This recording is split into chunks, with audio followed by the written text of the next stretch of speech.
Okay, good morning. Welcome to the special council meeting for Monday, August 31st, 2020 for Algonquin Highlands. I will call the meeting to order and I'll ask the clerk to do a roll call. Deputy Mayor Danielson. Present. Councillor Barry.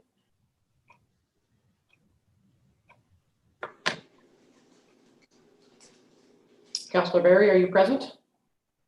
She's frozen. She is frozen. Evidently, Councillor Barry is not present. Councillor Dayu. Present. Councillor Shortreed. Present. Moffat. I am present. All right, so let's go back to our rules for what happens when technology. We take a 10-minute break to try to reconnect the missing member. Okay, so it is now 9 a.m. on the dot.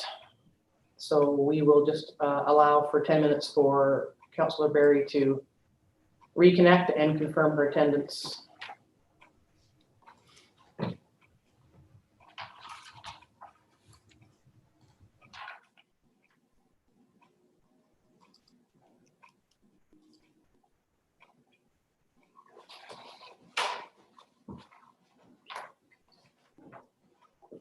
An early coffee break.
Oh, we're good to go. Great, thank you. That was a little bit of a power failure for Councillor Barry.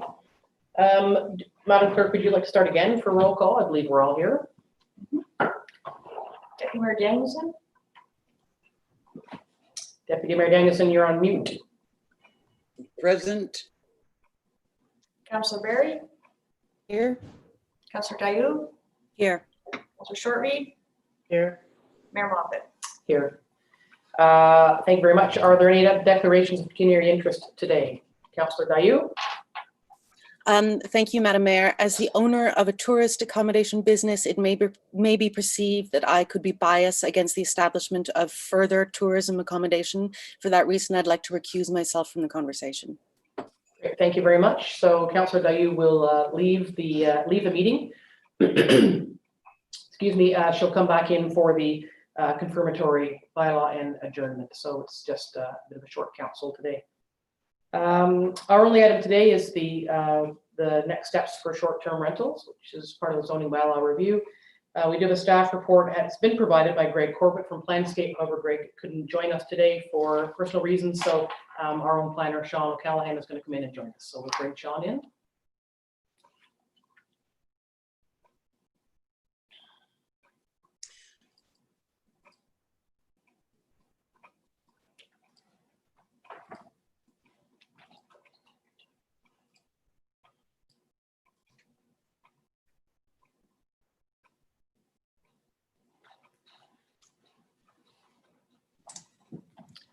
Good morning, Mr. O'Callaghan.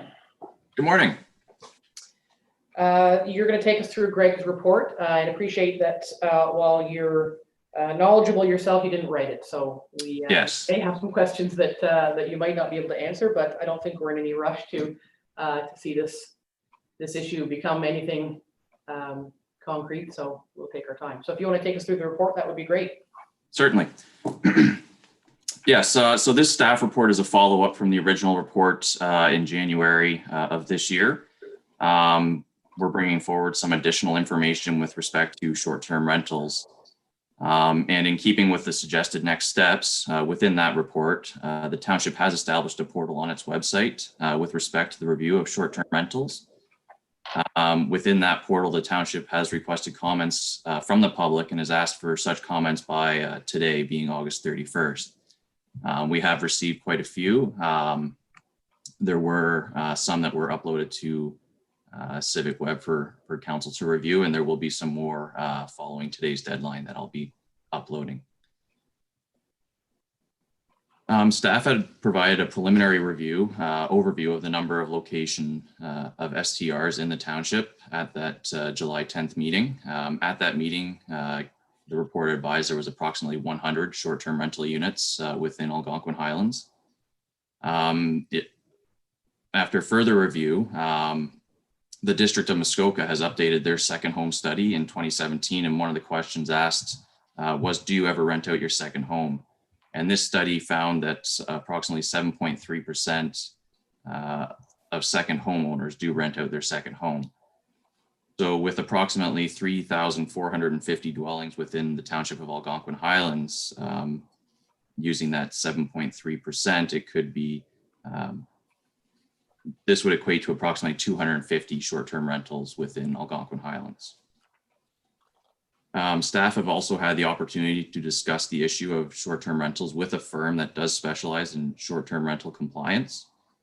This firm uses computer software to track short-term rentals and is able to provide a variety of information.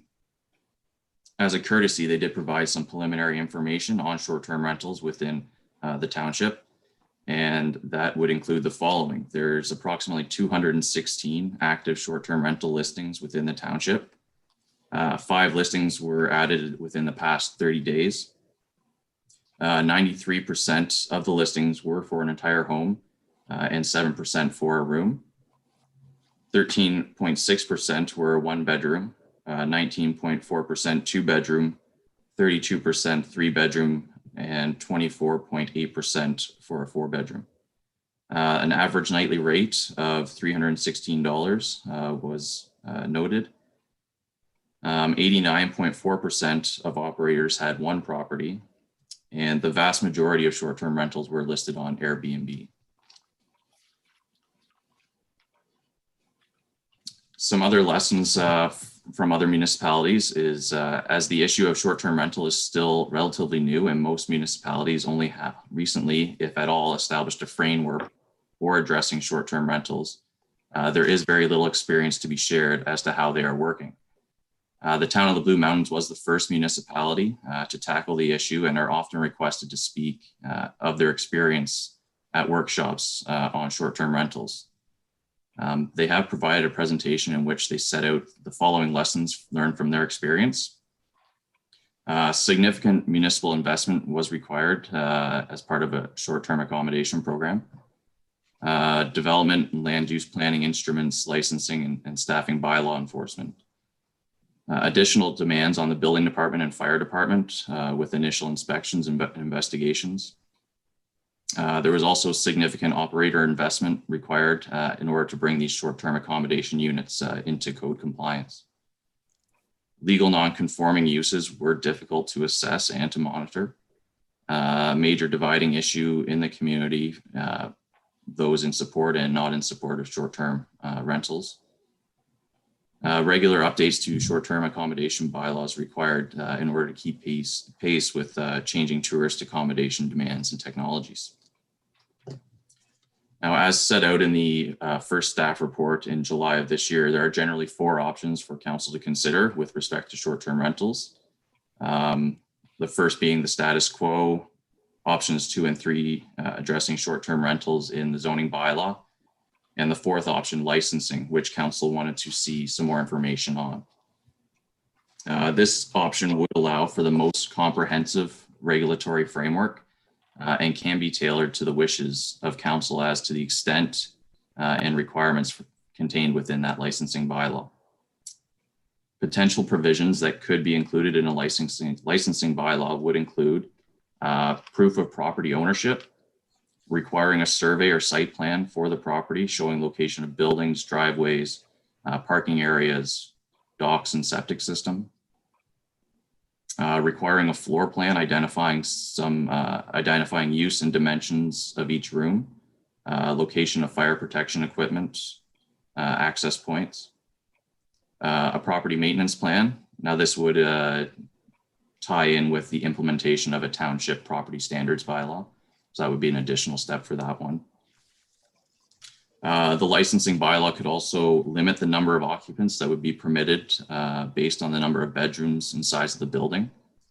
Regulate the number of nights short-term rental is rented. There could be a requirement for a name and contact information for a person responsible for that particular property and addressing complaints. An application fee could be established, and a fine or demerit point system to address contraventions of that licensing bylaw could be established as well. As indicated in this report, a preliminary attempt has been made to identify short-term rentals in the township through a review of online platforms. This is difficult in that specific locations are not always provided in the advertisements. There may be duplications as a short-term rental may be listed on more than one online platform. Also, many short-term rentals are not advertised online. So a support service would be beneficial in that they could provide a more accurate listing of short-term rentals in the township as far as the ones that are advertised online, and are also able to confirm its location and provide information to the operator. The processing and licensing of short-term rentals would be a substantial undertaking initially, as all existing short-term rentals in the township would need to be licensed. Depending on the requirements of a licensing bylaw, this could entail attendance at the property by staff to ensure compliance, a 24/7 complaint hotline, continual monitoring of these online platforms, identification of non-licensed owners and operators, and the pricing for such a service would be based on the number of short-term rentals within the township.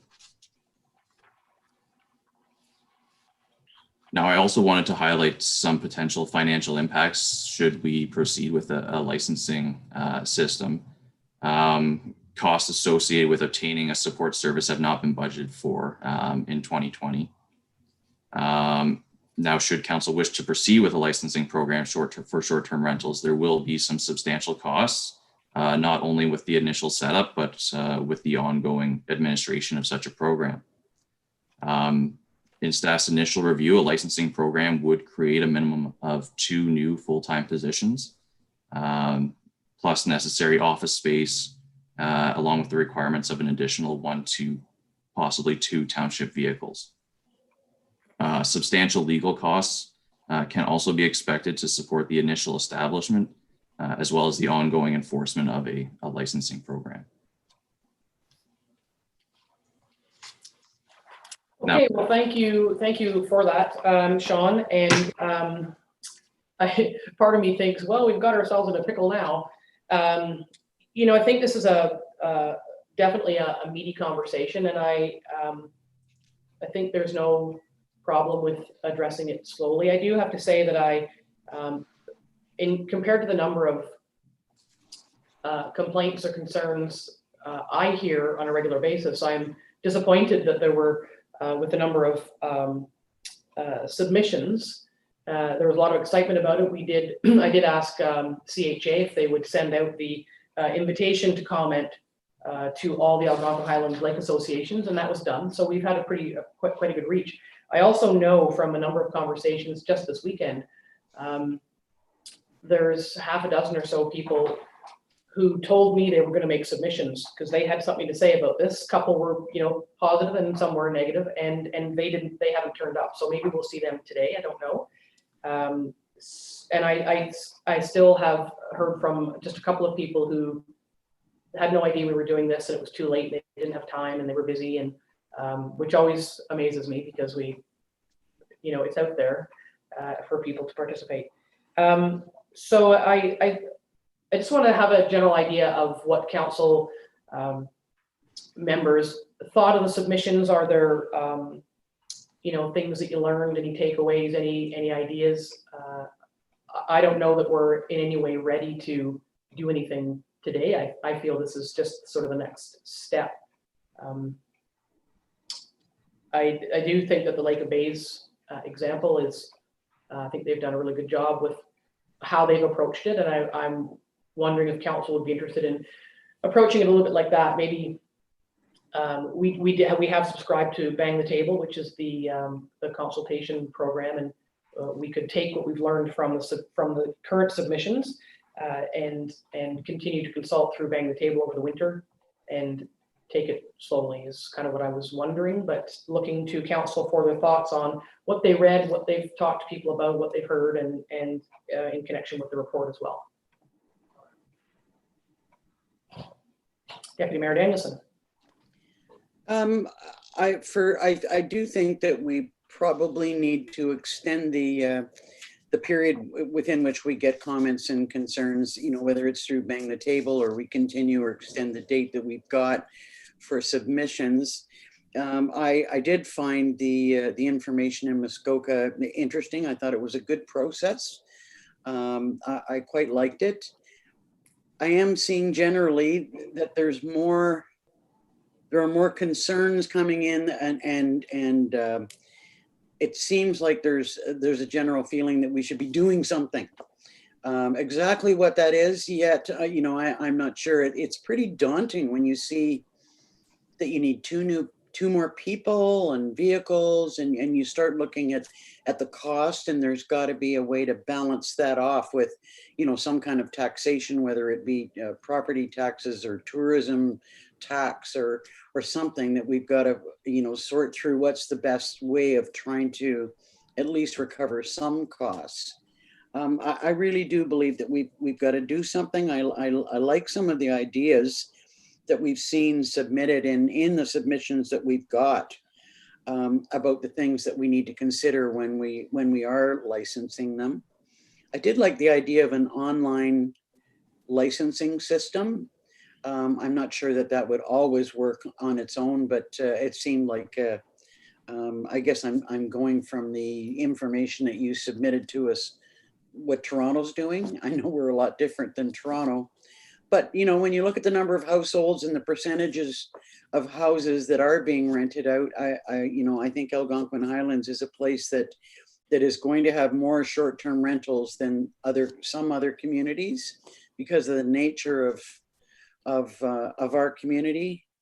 I do think that we need to do something, but the slow process, a slow approach, obviously is the best, because there's so many things that are involved in this that we can't rush forward and then find ourselves in a bigger pickle. Yeah, I agree, and I think if you looking at the survey that Lake of Bays did, the first question was, do you rely on renting your property as a short-term rental to afford your property? And 59% of respondents said yes. And they had a good response with some 300 responses. So if 59% of 300 do it, then you can imagine how many more are doing it who just don't want anything to happen, and they're not going to do the survey. We would face the same thing. Yeah. But we know, I'm absolutely confident anecdotally and from the information we've received that you're right, Liz, that people want us to do something. I'll hold it up because I actually did this. I did a stick count from all the submissions, and the top ones are overcrowding, noise. I've got, my note is no lake or community investment. So people who are just coming up to have fun and they don't care about where they are or who the neighbors are or anything like that. Septic issues, and then also dangerous or overuse of the lake in terms of, inappropriate boat use, behavior, that kind of thing. So I think we can take away from what we've heard. Now there was a couple of people who wrote in and said, don't do anything, it's fine. And current bylaws should cover it. And I think there's a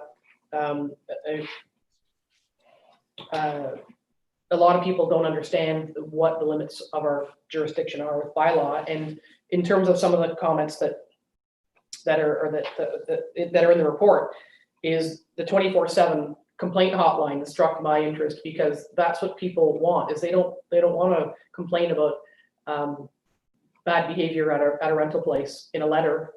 They want someone to turn up at 10 o'clock at night and stop the noise. So, you know, that happens on non-rental properties as well. I mean, we've all experienced calls or emails from people who just have a noisy neighbor who's a permanent resident or doesn't rent their place. So we can't always just say that bad behavior and these issues are connected only to rental properties. So that's something that's very important to state up front. But yeah, the challenges are huge, and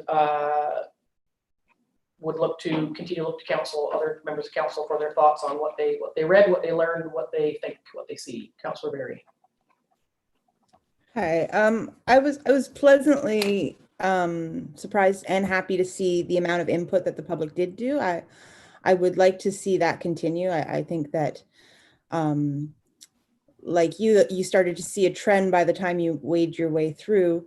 And what came to me was, initially I was sort of thinking, you know, there's bad cottage and homeowners as well as renters. So at first I was not convinced on a registration system, but through reading everything, it kind of changed my mind. So that's through public participation. So that's great. Where I stand is, I think there's a really big difference between people that own property and rent it out, you know, to their brothers, their sisters, their family members, to actually advertising. I think once you start advertising that you're renting it, there's no longer a vetting process, and it now becomes a public rental. It almost becomes a commercial venue. So that's kind of where I sit. I think there should be a bit of difference between a commercial use versus private use. And I really like the idea of a demerit system, so that you have people buying in that want to register, and if, you know, they follow the bylaws and they conform to all of the rules, then there's no problem. But once the problems happen, that's when there's a penalty. That's sort of where I stand right now. Okay, and I have to say that's the most common thing I hear is that if you rent for a bunch of weeks to help afford the place, that's usually fine, because the people who own the property tend to have a more of an investment in the sort of being property proud. The concern I hear is that they're running it like a resort. So there are a number of properties that are being purchased only to be rented out, and that's that competition with legitimate resort owners or cottage rental or cottage resort owners. But it's the running it like a resort, that there's no personal investment in the property. It's just a cash cow for the property owners. That's the most common thing that I hear. Councillor Shortreed. And I think this is going to keep growing when people realize that the return on their investment is really lucrative by renting the cottage for, 10, 12 weeks a year. And you've got TV shows promoting that this is going to keep growing. It's not going to stay at 250 or 300 properties. I think the commercial aspect is going to grow, and more problems are going to come from that.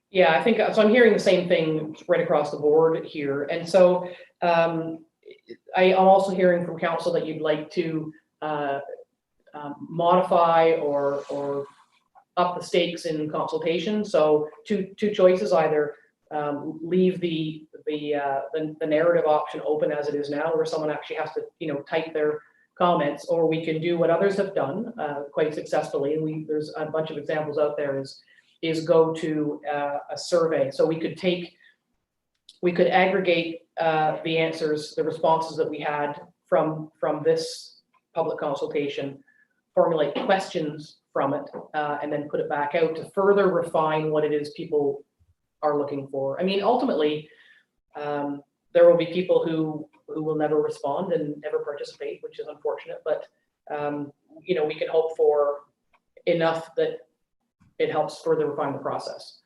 So we could do that. And then leave it out, and promote it through the winter.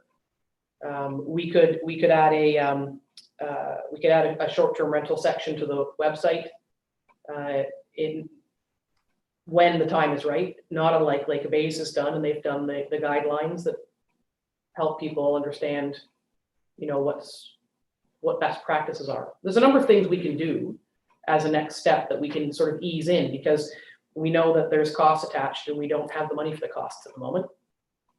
So we would need time to get that organized. Lisa Berry. I think, sorry. I think that it's quite clear that we need to, sorry. It's okay, just keep going. I think that it's quite clear that from what people have said and where council stands, that we want to go into some sort of a registration. I think the next part of the survey should really look at how do we do that? Like, I don't think we need to know all the reasons why people want, because I think that we already have that. I think what we want to know is how does that look as far as how can people do it, and how do we build that into our process? And good point. Additionally, you know, everybody has to pay for it. So, you know, if the municipality moves in that direction, if any municipality moves in this direction, it costs money, and money comes from the tax base, and that comes from all property owners. And there might be a whole bunch of people who don't want to have to pay to govern the behavior of others. So we could hear that as well. I think it's important to hear as much from the public as we can. So thoughts about what would you like to do? What would council like to do? Leave the current process in place for another period of time, or it closes today officially? That's what we said, you know, 8 weeks ago, and then we could sort of collate the answers or the information we received into a series of questions. Which way would you like to go? Liz Danielson. Just before I answer that question, the one thing that I had a question and a couple of comments. One is to Sean. I'm just wondering if the company that we dealt with gave us any idea of the cost per household when they talked about the cost of their service. That's something I'd be interested in knowing. Yeah, and unfortunately, I don't have that specific number, but I can do some further investigating on that. Okay. Another reason that I think that we do need to do something about this is that there's such a shortage of housing, and it would appear that all of our additional housing that we've got is going into this sort of venture. That we need to another reason to start to look at a registration system is so we can balance off and see. It would give us a clearer idea of what we need for long-term housing, for low-cost housing, for, you know, any kind of rentals. Another thing that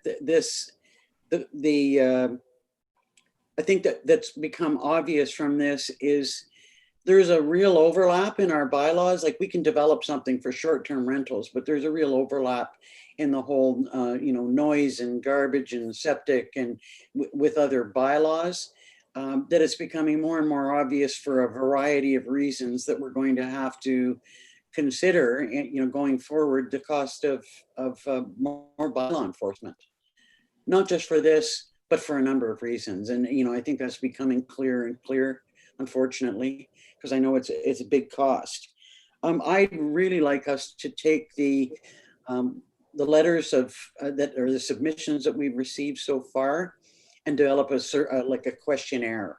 You know, let's put out a survey. People can still, I guess, submit as they have been, but I think if we can kind of hone in on some of the questions that we really need answered with respect to, you know, how we might register them and what things that we need to consider in that process, that would help us a lot. And Liz, do you think, what's your opinion on the direction of that questionnaire? Would it be a questionnaire that further refines just the general input on what are your concerns and do you rent and what, or do you see it, which is what I think Lisa's saying, is a refinement into, now that we've got a general idea of what people think, the survey would be, what do you want us to do? And then it would be, you know, do you support licensing, demerit point, whatever those points. I agree completely with what Lisa's suggesting, because we keep seeing a recurring comments about, about codes of conduct, the demerit system, the concerns about septic systems, and whether we would have would we rezone some of these properties? As Lisa says, some of them are very obviously commercial operations. Can we rezone them? And or if we can't, would we look at a tourism tax? And what do people see as what might be a fair process? And I think I do see your hand, Lisa. I think the big question too is, we're back to the work that's being done at the county level. Is tourism taxes generally go into the tourism account line, and we don't have one. So if Algonquin Highlands acted on its own and were to go in that direction, where would the tourism tax money, those revenues go? The tourism tax revenues are meant to go back into marketing of communities. So we still have, because we're two-tier, we still have that challenge, or I could say because we're still two-tier, we have that challenge that we would be acting alone and then potentially providing money to the county to promote the area. So it seems a bit cross purposes to me as a lower tier. So there need to be a little bit more about that, but it's definitely an option. Lisa Berry. I think all of the bullet points in section 4 of what could potentially be included in a licensing bylaw is a great starting point for the survey, because a lot of those are interested. Like maybe the public isn't interested in, regulating the number of nights. Like maybe they are, but I think just seeing how much management they want the township to have is a good starting point. That actually came up high in my stick count, was minimum rental times and capacities. Yeah. And I get it, and I think that there are things in the big long list that I think, ooh, that's quite onerous in terms of staff requirements and equipment requirements, and how do you measure success in that? And there will be people who will just try their hardest to fly under the radar all the time. Lisa, and then Liz. See, and I don't support the management of number of nights. I think, how people are using the place is more important, making sure there's no impact, there's no infringement on bylaws, making sure that the property is up to code, the building is up to code. Those are where my concerns are, because you can have good people stay for one night and good people and bad people, or bad people stay for one night as well. So I don't. But you could have good people stay for 2 nights and bad people stay for 3 weeks. This is true. Exactly. Deputy Mayor Danielson. Lisa just changed my train of thought completely, because I was thinking that, that it really, a number of nights that people stay. I think the point that some people were making is that if you're just there for the weekend, you might not care as much as you would if you were there for a week. That, if you've just come up to party hardy for the weekend, you might get worse behavior than you might from somebody who brought their family up for say a week or 2 week period. But I mean, it's all so subjective. And there were some things that people were expecting in their list of things that they'd like to see us be responsible for, that some of it is pretty extreme. Like, I don't think that we're going to start putting and I'm sorry, I don't know who submitted this, and I don't mean any disrespect, but speed bumps on private roads, that's starting to get a little beyond, I think, the scope of what we can manage or would even can think about. So we have to be cautious in making sure when we do develop something that it's manageable. You're right, and we also can't, we have no jurisdiction over 4 people without life jackets in a canoe paddling with a snow shovel. Like, there are definitely things that are just not. We can't do anything. stupid. like whatever we do, we need to make sure that it's overarching for a common purpose, as opposed to getting too much into the weeds of running people's lives. I mean, we've also heard that. We've also heard the old, government hands off my land, hands off my property, it's mine, I'll do what I want. I think the biggest concern is, cramming 12 people in a 2-bedroom or 3-bedroom cottage for a weekend. And as you said, Liz, it's party hardy, and it's just cram as much of your fun as you can into a short period of time. And, you don't care about the neighbor, you don't care about the lake, you don't care about the fire ban because it's your holiday. And I mean, we've had all of these experiences where, as a couple of years ago, we had a fire ban and somebody politely went out in a boat and told some folks who were renting that there was a fire ban, and they were assaulted with a litany of language that it was their week's holidays they'd paid for. They didn't care about a fire ban, and they were having a bonfire. So my answer is, we'll call 911 and send the fire department. So we also have to look at the impact on other municipal services. I saw Julie's hand, and then I see Lisa's. Sorry, and I think the onus should be on the owner to, I'm going to say, control their renters. I know there's all different options of rental companies. Some do a lot of work to ensure that the renters are good renters. Other companies just take your name and your credit card and they don't care. But also I'm wondering, is it financially feasible to have the consultant company help us at all, Sean? I will have to look at the specific costs. The one that we were speaking with, I believe they do charge based on the number of short-term rentals within the township. But so I can do some further investigating to see what those specific costs would be and report back.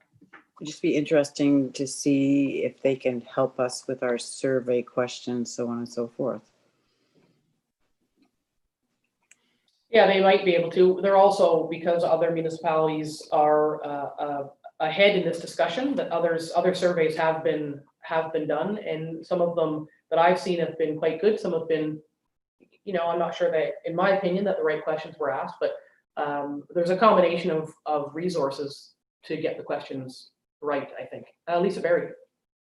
The one thing I was thinking too is, if you had a licensing registration system in place, that could always be revisited. So, I mean, you could start by having, a fairly amicable registration, and then as things, roll out, that could always be strict, made stricter as it goes.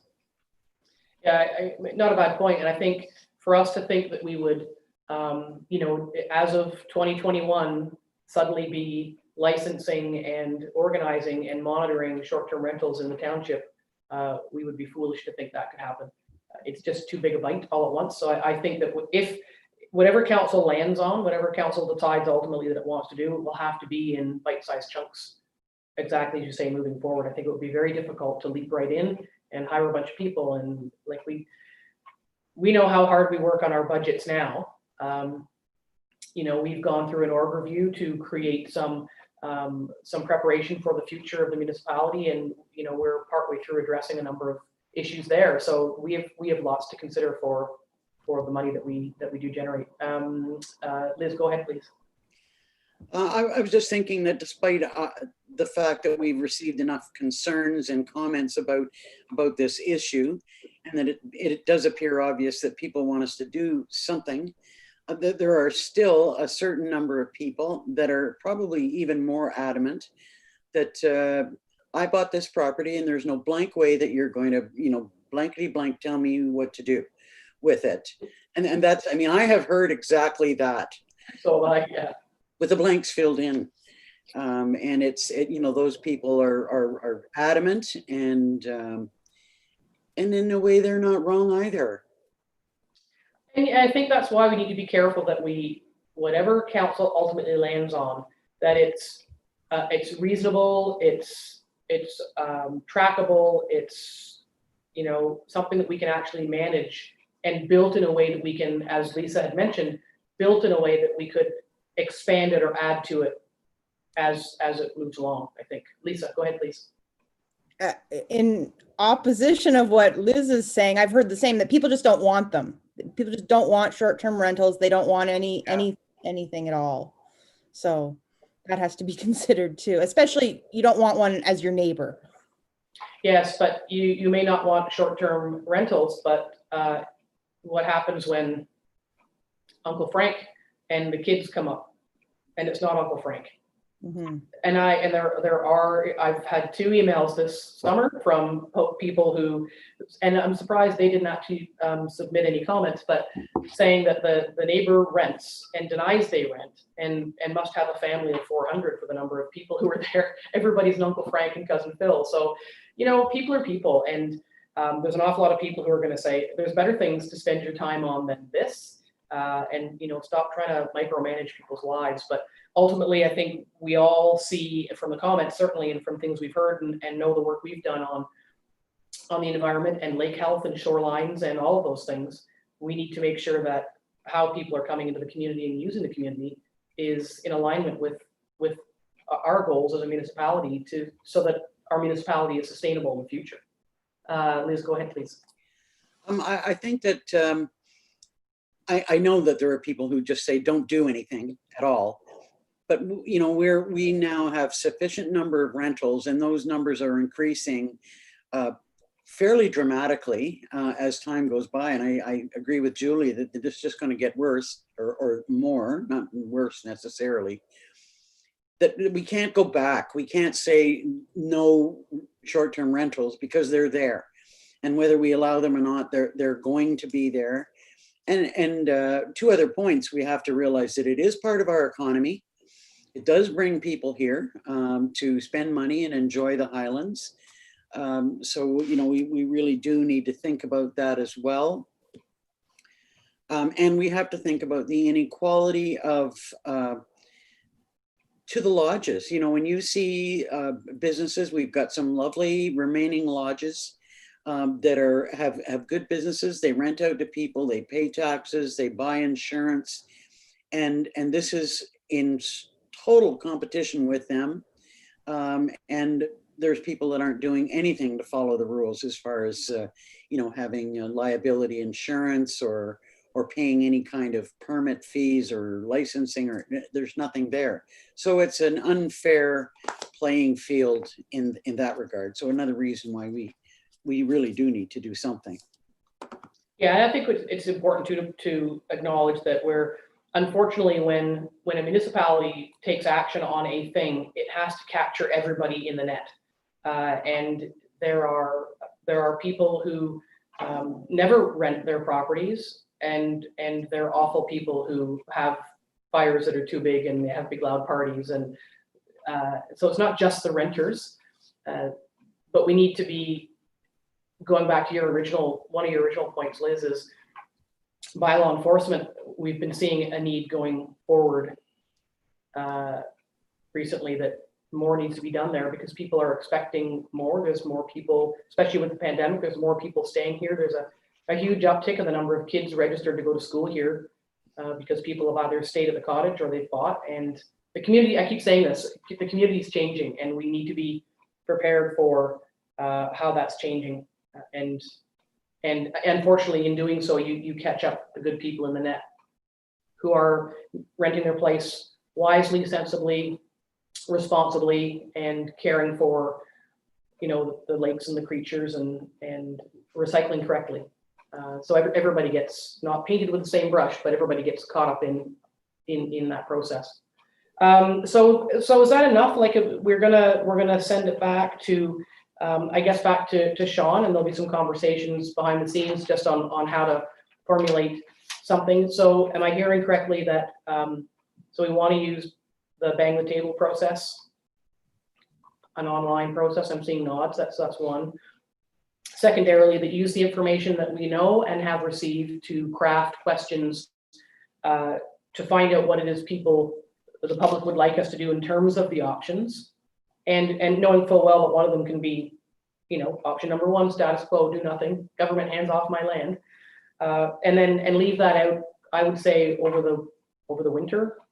The current restriction on meetings, we're not going to be opening up the the gymnasium and getting in coffee and donuts and having an open house. So, but the bang the table process should allow anybody, whether they're here or elsewhere, to have their say and try and capture as many responses as possible to help refine the next steps.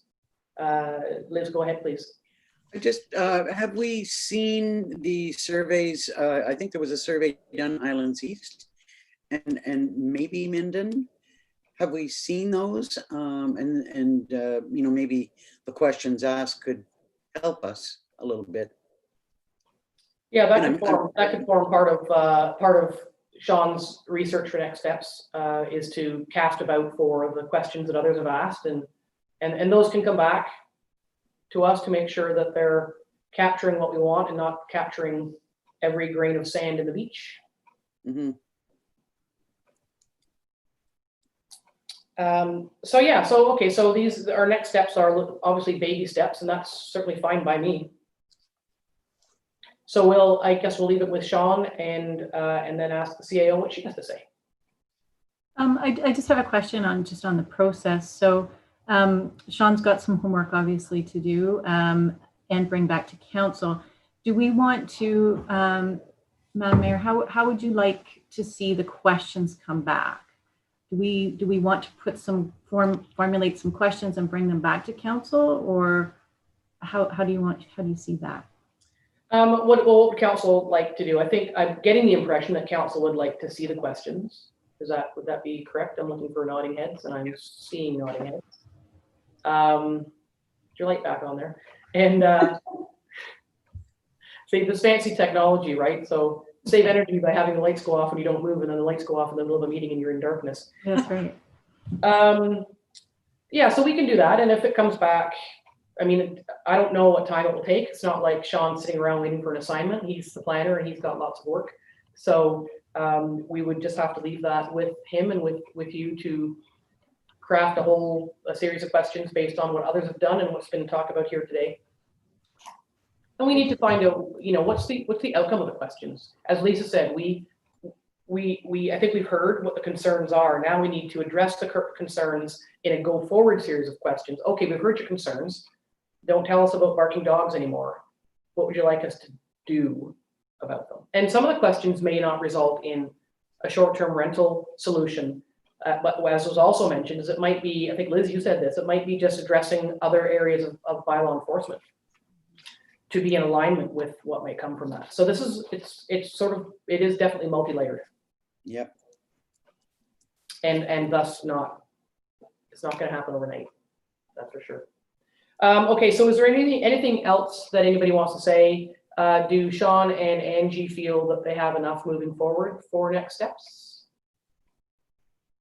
Yes, I think I have enough information here that I can start working on this and bring it back to council as soon as possible. And Madam CAO, yes, you're Yes. same Yep, vote? I think we do. Yes. Thank you. Okay, great. So we'll leave it with staff. And I'm sure, I don't know how many people, if anybody's watching this meeting, but, I really would like to get quite a fulsome amount of feedback, because we're trying to make a decision that affects the whole community and has passionate positions on both sides. So, the more help in crafting an outcome, the better. So we'll hope, cross our fingers for continued involvement in the issue. So one more time, anything else from anybody on this? Sean, go ahead, please. Yeah, and just about the existing comments we've been seeking from the public, I just want to clarify, does council want to extend the deadline for submissions by an additional month or so? How long do you think, we could extend it while you're working on the questions, because I think we're gonna hear the same kinds of things. So we can either say, sure, we've got time, we may as well extend the narrative submission, or as Lisa said, we've kind of got a general feel for what people want. And is that just more work for you or not? So I'm gonna go to Liz first. I do think that we've got a good cross section of the responses that we're going to get. And they're also in line with what we've seen from the work that's been done with Muskoka, same kinds of concerns and points being made. I almost think that because we're going to give people another opportunity or further opportunity for input with a survey that's targeted now, that might be the best way to go. I'm sure that there will be more letters that will dribble in, whether we've had a, you know, an end date or not. I don't see the point in doing both. Let's develop a survey that's targeted for the information that we need to go forward. I think we know what the concerns are on both sides. Yeah, and I think you make a very good point. And the other part of me thinks, you know, we always sort of lament that we put things out for public input and nobody shows up or nobody submits. So we've made this as public a process as we possibly can. The deadline's today.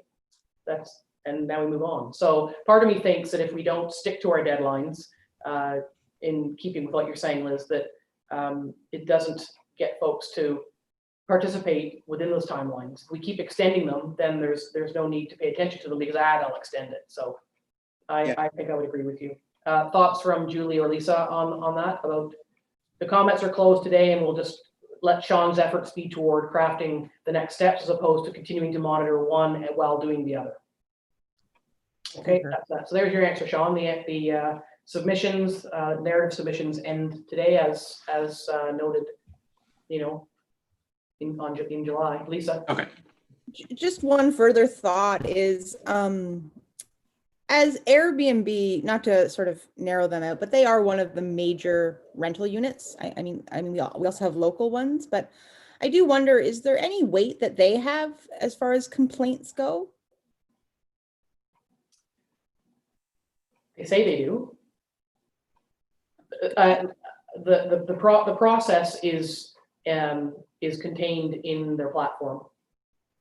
I have no idea how successful it is or isn't. I personally have no knowledge about that. And I think you'd find that you could lodge a complaint, and then it's up to the landlord, the property owner, to address it. So going back to what you had said previously, it's really a matter of making the landlords accountable for the behavior of the renters, whether that's through a vetting process or follow-up or a phone call at 2 a.m. during the music down, whatever it is. But the platforms, the rental platforms, do have a process built into them, but how successful they are, I don't know. I don't know if Sean has any idea about that. Yeah, unfortunately, I'm not overly familiar with the complaint process built directly into Airbnb, but I can certainly do some further research on that and report back to council. Okay, well, you've got a lot of work ahead of you, Mr. O'Callaghan. Mm-hmm. All right, so if there's nothing further, then I'll look for a mover and a seconder to receive the report that's been provided. Councillor Barry and Deputy Mayor Danielson. Moved by Councillor Barry, second by Deputy Mayor Danielson. Be it resolved, Council acknowledge receipt of report PL 5820 regarding short-term rental accommodations submitted by Greg Corbett, consulting planner for the Township, and dated August 31st, 2020. All in favor? It's carried. Would you like a resolution, Madam Clerk, for follow-up, or it's just verbal directions? Okay, so we're okay for that. All right, may I have a mover and a seconder for the confirmatory bylaw? Don't we need Councillor? Oh yeah, sorry, we need to bring Councillor Dayu back in. My apologies. Thank you for that.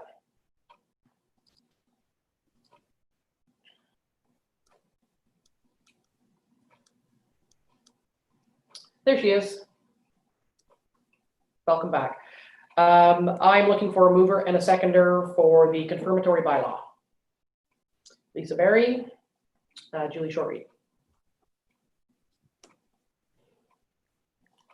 Moved by Councillor Barry, second by Councillor Shortreed. Be it resolved that bylaw 2020 being a bylaw to confirm the proceedings of council held during its August 31st, 2020 special meeting be received and read a first time, considered read a second and third time, and finally passed with the corporate seal affixed. All in favor?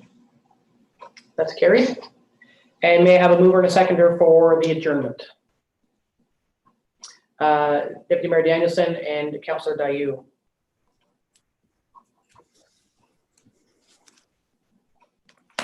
Moved by Deputy Mayor Danielson, second by Councillor Dayu. Be it resolved that the August 31st, 2020 special meeting council are hereby adjourned at 10:01 a.m.